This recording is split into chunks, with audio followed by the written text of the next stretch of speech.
and some of them were black, were African American. So a lot of those guys were on loan, permanent loan to the Secret Service because it was a small outfit, and so Right. you just get to find how fascinating that is to be working within the Secret Service in 1870, right? Right after the Civil War. Right. Yeah. Yeah. And after also Lincoln's assassination Right. too. I mean, that was another huge event in the life of the country. But yeah, it is amazing that I was able to find all this stuff on Bolden. He's still alive, by the Yep. way. Abraham Bolden. He wrote Echoes and Deal of Dealey Plaza, and he is, he had a hard life after he tried to go public with this plot. Yeah, he About he went to jail. Yeah, he went to jail for receiving a bribe. Yeah. I think he went for 6 years. But then in 2022, President Biden commuted his sentence and pardoned him. And he'd been out for a long time. But Right. it was finally the justice that he received because he was just trying to do the right thing. Right. Yeah. It's amazing it took that long for the spotlight to be put on him and his circumstance, and then for the president to actually say, there was a wrong here, and he corrected it. It's better late than never, but it took a little bit too long for that to happen. Exactly right. Yeah, I do too. Yeah, I mean, it was just silly, but that's what happened. But I don't believe that there was a huge conspiracy from the top down. I do think that there were a lot of people who had the means at their disposal, the personnel at their disposal, and the will to do something like this that put it all together. And the thing that is the linchpin for me are all of the factual based guerrilla training camps for the Cuban reinvasion of Cuba. I mean, just because Bay of Pigs failed, they didn't give up on that idea. They were coming back to it. And it was so my family, we took a vacation a couple years back to the Keys, and we stayed in a location that I don't even know if it's true, but the not the groundskeeper, the guy in charge of the like he was the manager of the property, said this was a location where they trained some of the guerrillas even afterwards. And I was like, wow, I didn't realize that they were still doing that even afterwards. Yeah, they were. It's just fascinating. You know what I wanted to ask you? And I didn't know too much about the John Birch Society. Why? Oh yeah.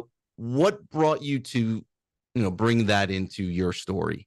Sure. Well, if you look, anybody who looks into that part of American history, that whole time, it was the rabid anti-communist phase, which, if you look at it on its face, you say, oh, they were reactionary. They were just panicked, the Red Scare. But then if you actually look at some of the investigations that happened, a lot of the people were sympathetic to the Communist Party. So you can have a debate whether or not they should have been investigated or whether or not being a communist back then was a bad thing, but they weren't wrong. And a lot of the times they were not making this stuff up. It was an actual threat. So when I looked into all of this, I said, I couldn't believe how a lot of the philosophy about governing, I couldn't really understand the whole. Right now, you can't understand the threat that the Communist Party posed back then to people. It was really, it was a Red Scare for a reason because it was on the march all over the world. Yeah, it was. And it was right here on our doorstep, and they felt like Kennedy was not responding properly. Right. Right. In fact, you I call myself a student of history, but I hadn't remembered that the South Vietnamese president had been assassinated shortly before Kennedy was killed, and that there was a coup going on right when everyone talks about Kennedy was going to get us, like Vietnam, we were done with it, and the industrial war complex didn't want to be done with it, and Johnson was the guy who was going to continue the war, and so I had forgotten, or maybe I didn't even know, but that had actually happened, that that communism was on the march, and it was 90 miles away from Florida, and North and South Vietnam was a tinderbox. Right, it was. And what they wanted, a lot of people were saying that they wanted to pull out of Vietnam and not get involved, and instead refocus their efforts on Cuba because that was closer to home. Right. And there's some evidence that supports that. But the rise of popularity of places like the John Birch Society, they just were, and the Minutemen, and there were a couple of other smaller groups.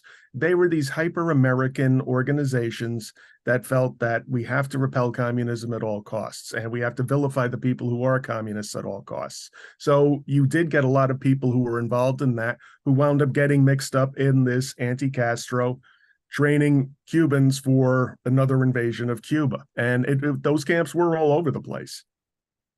Yeah, it's fascinating when you go back, like so much that, and it's not that long ago, so much that has slipped, the mind of Americans, like what actually happened, what was happening, what was going on behind the scenes. And your novella brings some of that out, and helped me remember it. And I was like, holy shit, yeah, that stuff was actually going on. So it's a very quick read. It's also a very informative read, and it's a very entertaining read.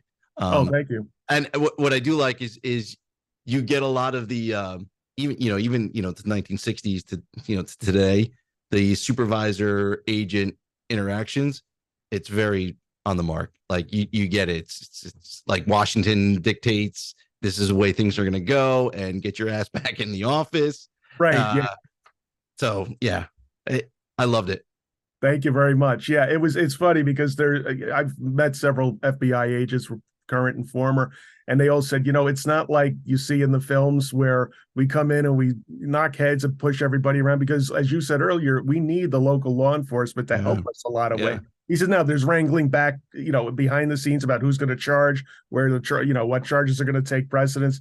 But he said, we're not the nicest guys in the world, but it isn't like we walk in and smack everyone around, because if you do that, no one's going to work with us, and then we're in trouble. Yeah, the Secret Service in particular, so I was stationed in the New York City field office, and during one of the offices I was in, and anytime you were working with the locals, NYPD runs New York City. Yeah. Like the FBI can come in and say they're going to do X, Y, or Z, and then NYPD goes, no, this is the way we're doing it. The Secret Service could be like, hey, NYPD, we want to do X, Y, and Z. They go, no, this is the way we're going to do it. And then, then there's, they come together with the idea of how to do it properly. But right. Yeah, the local law enforcement, the job just does not get done. The motorcade routes don't get done. The air support doesn't happen. The post standers, the events, not going to be able to do without, the Secret Service right now, I think, has 3,500 agents for the entire world. The Secret Service does, as a dual mission, has the investigations of counterfeit and financial crimes, and protecting the president, the vice president, their families, and cabinet members. They have offices throughout the world too. Right. So to fill all those offices for all those visits that happen, all those, national security events that happen. My wife is an agent still to this day, and she's traveling all the time. Yeah. Yeah, I would imagine. That's what I wanted to reflect in the novella, was that there aren't an army of people who do this work. There's a lot of them, but it's not as much as you might think, or the way TV makes it sound. Oh, they'll get on the phone, we'll get 100 agents here. It's not that easy. And the Chicago office in my novella reflects the one in real life, where they only had 8 agents. Yeah, and crazy, right? It was crazy. And even when they got a flood in when the protection details showed up right before Kennedy was supposed to come, but they still only had 8 people. So in real life, I have Abraham Golden do the work of 2 other Secret Service agents. And that's because it's easier to tell a story that way when you only have one person doing it. But I do emphasize in the book that the office was small. And I think people need to realize that's what they were up against back then. So what happens on like those advances, and the Secret Service now, it emphasized doing the advanced work prior, but it's much more now. Like the security apparatus that people will see or come in contact with when the president's moving around, that has been worked on for weeks prior to the visit. So like an entire advanced team will go out, and some of those. So like say it's Chicago. So the president's going to Chicago, they'll send an advanced team out. X amount of agents will come out there. Right. And so those agents are from, all over the country. They could be from Florida, they could be from Texas, they could be from New York, they could be from Maine, they could be from Montana. Some of them have maybe never been to Chicago, and so you'll have an agent who's the transportation security agent who's in charge of the motorcade on the president's Right. detail. He'll fly out there, and he'll have to rely on his counterpart in the Secret Service, who's in the Chicago field office, to be like, okay, what routes can we take? What alternate routes could we have? What emergency routes can we have? And they lean on that person. And so if that manpower is not there, it's just the event, the visit will be a shit show. Exactly. Yeah. And so then they also rely on like the Chicago PD to help out with crowd control, intersection control, clearing those routes, making sure nobody's on the highway, and no one's at that 90-degree turn when the motorcade basically has to slow to a crawl, and bad things can happen. Right. Yeah. Yeah. Like you said, lack of speed kills.